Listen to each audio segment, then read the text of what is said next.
BPL card ಬಗ್ಗೆ secretary meeting ಮಾಡ್ತಾ ಇದ್ದೀನಿ.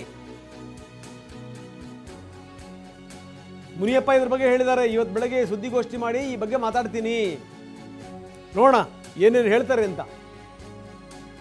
BPL ಕಾರ್ಡ್ ಸಮಸ್ಯೆ ಪರಿಹಾರಕ್ಕೋಸ್ಕರ ಮೀಟಿಂಗ್. ನನಗೆ ಬಹಳ ಅಚ್ಚರಿ ಅಂತ ಅನ್ಸುವಂಥದ್ದು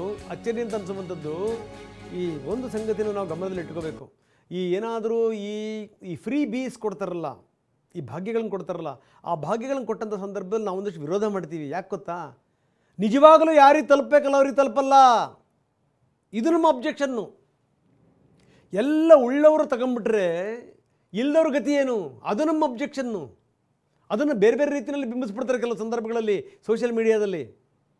ಇದೇ ಬರೋದು. ಇಲ್ಲಿ ನೋಡಿ, ತಗೊಳ್ಳುವಂಥವ್ರ ಗತಿ ಇಲ್ಲ ಅಕ್ಕಿನ. ಯಾಕೆ ಗೊತ್ತಾ? ಸತ್ತಿರೋರ ಹೆಸರಲ್ಲಿ ಮೇಲೆಲ್ಲ BPL ಕಾರ್ಡ್ಗಳಿವೆ. 18 ವಯಸ್ಸೇ ಆಗಿರಲ್ಲ, ಅದಕ್ಕಿಂತ ಕೆಳಗಡೆ ಇರುವಂಥವರು ಕೂಡ BPL ವ್ಯಾಪ್ತಿಗೆ ಬರ್ತಾರೆ. ಎರಡಾ ಸಂಗತಿಗಳು ಏನು ಮಾಡ್ತಾರೆ ಮುನಿಯಪ್ಪನವರು? ನಾನು ಹೇಳ್ತೀನಿ, ಈ ಸಂಖ್ಯೆ ಕನಿಷ್ಠ ಪಕ್ಷ 80 ಲಕ್ಷ ದಾಟಿದರೂ ಕೂಡ ಅಚ್ಚರಿ ಇಲ್ಲ. ನಿಮಗೆ ಆಶ್ಚರ್ಯ ಅನಿಸ್ಬೋದು.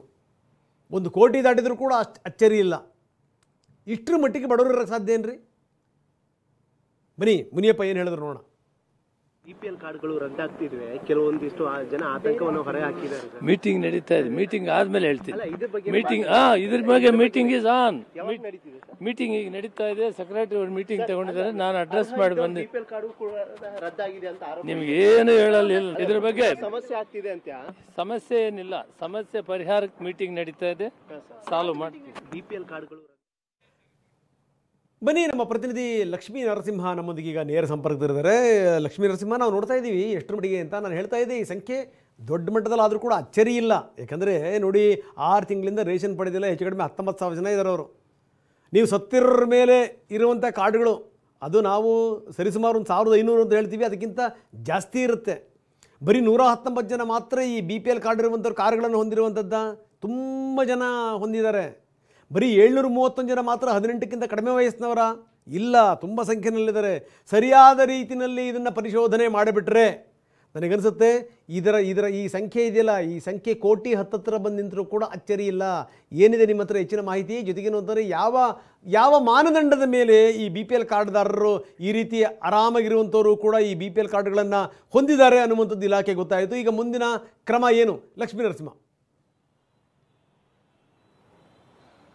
ರಂಗನಾಥ್, ನೀವು ಹೇಳ್ದಂಗೆ ಅಧಿಕಾರಿಗಳು ಕಾಟಾಚಾರಕ್ಕೆ ಒಂದು ವರದಿಯನ್ನು ಸಿದ್ಧ ಮಾಡಿದ್ದಾರೆ, ಒಂದು ಅಂಕಿಅಂಶಗಳನ್ನು ಕೊಟ್ಟಿದ್ದಾರೆ. ಯಾಕಂದರೆ ಇದು ಕನಿಷ್ಠ ಅಂತ ಹೇಳ್ಬೋದು. ಯಾಕಂದರೆ ಸರಿಯಾಗಿ ಪ್ರಾಮಾಣಿಕವಾಗಿ ಅಧಿಕಾರಿಗಳು ಆ ಒಂದು ಪರಿಶೋಧನೆಯನ್ನು ಮಾಡಿದ್ರೆ, ಕಾರ್ಯಾಚರಣೆಯನ್ನು ಮಾಡಿದ್ರೆ, ನೀವು ಹೇಳ್ದಂಗೆ 50 ರಿಂದ 60 ಲಕ್ಷಕ್ಕೂ ಹೆಚ್ಚಿನ ಕಾರ್ಡ್ಗಳು ಪತ್ತೆಯಾಗುತ್ತೆ ಅಂತ ಹೇಳ್ಬೋದು. ಸೊ ಆದರೆ ಈಗ ಆಹಾರ ಇಲಾಖೆ ಕೊಟ್ಟಿರ್ತಕ್ಕಂಥ ಮಾಹಿತಿ 12 ಲಕ್ಷ ಒಂದು ಕಾರ್ಡ್ಗಳೇನಿದೆ ಅದು ಅನುಮಾನಾಸ್ಪದ ಆಗಿದೆ, ಶಂಕಾಸ್ಪದ ಆಗಿದೆ. ಹೀಗಾಗಿ ಇವುಗಳನ್ನು ಡಿಲೀಟ್ ಮಾಡಬೇಕಾಗಿದೆ ಅಂತಕ್ಕಂಥ ಮಾಹಿತಿಯನ್ನು ಹೊರಹಾಕಿದೆ. ಇದರಲ್ಲಿ ಕನಿಷ್ಠ 8 ಲಕ್ಷ ಕಾರ್ಡ್ಗಳು ಡಿಲೀಟ್ ಆಗ್ತಕ್ಕಂಥದ್ದು ಬಹುತೇಕ ಖಚಿತ. ಯಾಕಂದರೆ ಅವುಗಳನ್ನು ಒಂದಷ್ಟು ಫಿಲ್ಟರ್ ಮಾಡಿದಾಗಲೂ ಕೂಡ 8 ಲಕ್ಷ ಡಿಲೀಟ್ ಆಗ್ತಕ್ಕಂಥದ್ದು ಬಹುತೇಕ ಖಚಿತ ಅಂತ ಹೇಳಲಾಗ್ತದೆ.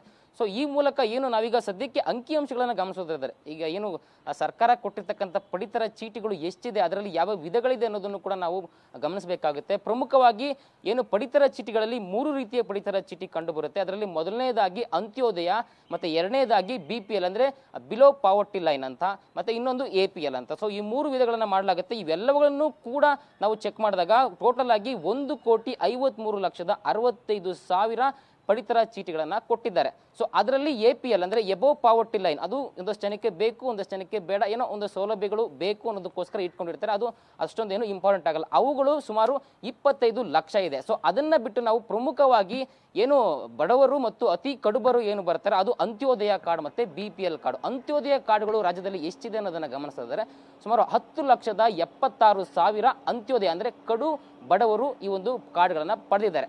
ಅದರ ಹೊರತಾಗಿ ಪ್ರಮುಖವಾಗಿ ನಾವೇನು ಚರ್ಚೆ ಮಾಡ್ತಾ ಇದ್ದೀರಿ, ಈಗ BPL card below poverty line ರಾಜ್ಯದಲ್ಲಿ ಇರ್ತಕ್ಕಂಥದ್ದು ಸದ್ಯಕ್ಕೆ 1,11,31,508.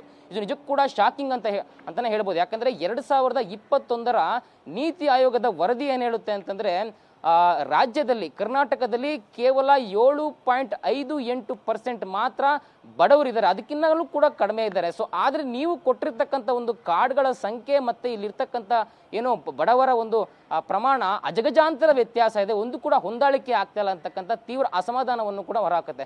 ಸೊ ಕೇಂದ್ರ ಏನು ಮಾರ್ಗಸೂಚಿ ಹೊರಡುತ್ತೆ, ಮಾನದಂಡಗಳ ಪ್ರಕಾರ ರಾಜ್ಯ ಸರ್ಕಾರ ಕಾರ್ಡ್ಗಳನ್ನ ವಿತರಣೆ ಮಾಡಬೇಕಾಗುತ್ತೆ, ಅದು ಇಲ್ಲಿ ಆಗ್ತಾ ಇಲ್ಲ. ಸೊ ಏನು ರಾಜಕಾರಣಿಗಳ ಒತ್ತಡದ ಪರಿಣಾಮ ಆಗಿರ್ಬೋದು, ಅಧಿಕಾರಿಗಳು ಲಂಚವನ್ನ ತಿಂದು ಏನು ಬಡವರು ಅಂತ ಏನು ಸುಳ್ಳು ಹೇಳ್ತಾರೆ, ಸುಳ್ಳು ಮಾಹಿತಿ ಕೊಡ್ತಾರೆ, ಎಲ್ಲರಿಗೂ ಕೂಡ ಕಾರ್ಡ್ಗಳನ್ನ ಕೊಡ್ತಾ ಇದ್ದಾರೆ. ಸೊ ಈ ಮೂಲಕ ಈ ರೀತಿಯಾಗಿ ಕಾರ್ಡ್ಗಳು 1,17,00,000 ತಲುಪಿದೆ ಅಂತ ಹೇಳ್ಬೋದು. ಸೊ ಇವುಗಳಲ್ಲಿ ಒಂದಷ್ಟು ವಿಧಗಳನ್ನ ಮಾಡುತ್ತೆ, ಏನೋ ಒಂದು ಮಾನದಂಡಗಳಿದೆ. ರಾಜ್ಯ ಸರ್ಕಾರ 2017ರಲ್ಲಿ ಒಂದು ಮಾನದಂಡವನ್ನ ಫಿಕ್ಸ್ ಮಾಡುತ್ತೆ.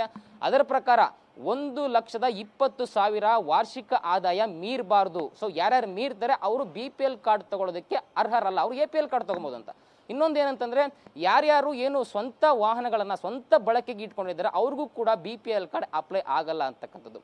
ಅದರ ಹೊರತಾಗಿ ಏನು ಇನ್ನೊಂದಷ್ಟು ಮಾನದಂಡಗಳನ್ನು ಕೂಡ ಇಟ್ಕೊಂಡಿದೆ. ಸರ್ಕಾರಿ ಉದ್ಯೋಗಿಗಳು ಆಗಿರಬಾರ್ದು, ಏನು ಅವರು ಒಂದು ಸ್ಯಾಲ್ರಿ ಎಷ್ಟಾದರೂ ಆಗಿರ್ಬೋದು, ಆದರೆ ಸರ್ಕಾರಿ ಉದ್ಯೋಗ ಇಟ್ಕೊಳ್ಬಾರ್ದು, ಮತ್ತೆ ಇನ್ಕಮ್ ಟ್ಯಾಕ್ಸ್ ಕಟ್ಟಬಾರ್ದು, ವಿವಿಧ ಭತ್ಯೆಗಳನ್ನು ತಗೊಳ್ಬಾರ್ದು. ಇವುಗಳನ್ನ ತಗೊಂಡ್ರೆ ಅವರು ಕೂಡ ಅನರ್ಹರಾಗ್ತಾರೆ ಅಂತಕ್ಕಂಥದ್ದು ಈಗ ಏನು ಮಾನದಂಡಗಳು ಹೇಳ್ತಾ ಇರೋದು. ಆದರೆ ಯಾವ ಮಾನದಂಡಗಳೂ ಇಲ್ಲದೇನೆ ಸುಲಭವಾಗಿ ಪಡಿತರ ಕಾರ್ಡ್ಗಳು ಕೈ ಸೇರ್ತಾ ಇದೆ ಉಳ್ಳವರ ಪಾಲಿಗೆ. ಆದರೆ ಇನ್ನೊಂದಷ್ಟು ವಿಚಾರ ಗಮನಿಸಬೇಕಾಗಿದೆ, ಏನಂತಂದ್ರೆ ಇವಾಗಲೂ ಕೂಡ ಲಕ್ಷಾಂತರ ಅರ್ಜಿಗಳು ಬಾಕಿ ಉಳಿದ, ಅದು ಅವರು ಏನು ಅರ್ಹರು ಬಡವರು ಏನಿದ್ದಾರೆ ಅವ್ರೇನು ಅಪ್ಲಿಕೇಶನ್ ಹಾಕಿದ್ದಾರೆ ಅವರಿಗೆ BPL ಕಾರ್ಡ್ ಸಿಗ್ತಲ್ಲ. ಯಾಕಂದ್ರೆ ಶ್ರೀಮಂತರೇ ಈ ಒಂದು BPL ಕಾರ್ಡ್ನ ಪಡೆದಿರೋದ್ರಿಂದ, ಗರಿಷ್ಠ ಮಿತಿಯನ್ನ ಮಿಟ್ಟಿರೋದ್ರಿಂದ ಇನ್ ಮುಂದಕ್ಕೆ ಕೊಡೋದಕ್ಕೆ ಸಾಧ್ಯವಾಗ್ತಿಲ್ಲ. ಸೊ ಹೀಗಾಗಿ ಈಗಾಗಲೇ ಏನು ಸಚಿವರು ಒಂದು ಉತ್ತರವನ್ನ ಕೊಟ್ಟಿದ್ದಾರೆ, ಈಗಾಗಲೇ ಅಧಿಕಾರಿಗಳ ಜೊತೆ ಸಭೆಗಳನ್ನ ಮಾಡ್ತಾ ಇದ್ದಾರೆ. ಈ ಒಂದು ಲಿಸ್ಟ್ ಔಟ್ ಏನ್ ಮಾಡಿದೆ ಇವುಗಳನ್ನು ಕೂಡ ಡಿಲೇಟ್ ಮಾಡ್ತಕ್ಕಂಥ ಒಂದು ತೀರ್ಮಾನ ತೆಗೆದುಕೊಳ್ಳಲಾಗಿದೆ. Lakshmi Narasimha, thank you very much ತಮ್ಮೆಲ್ಲ ಮಾಹಿತಿಗೆ. ಇನ್ನು